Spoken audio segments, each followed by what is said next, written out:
Hey everyone, and welcome back. In this video, I'll quickly show you how to install State Farm Drive Safe and Save. First of all, open Chrome. Search for the State Farm app in your phone's app store.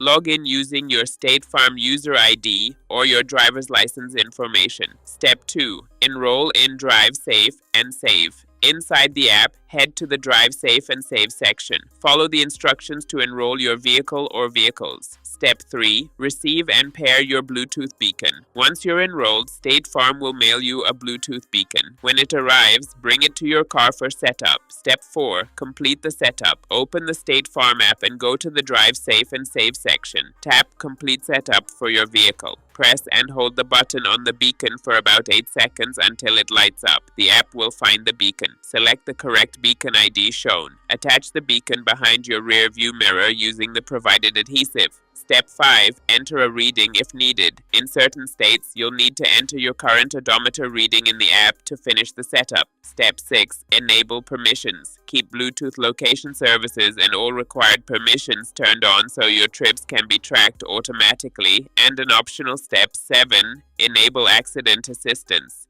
In the Drive Safe and Save section, you can activate accident assistance to get support if an accident is detected. Tips to maximize your discount. Drive carefully. Avoid sudden braking, speeding, and sharp acceleration. Keep the app running and permissions enabled during every trip. Check your trip feedback and driving summaries in the app to improve your habits and boost safety. If you found this video helpful, don't forget to like, subscribe, and hit the notification bell so you never miss an update.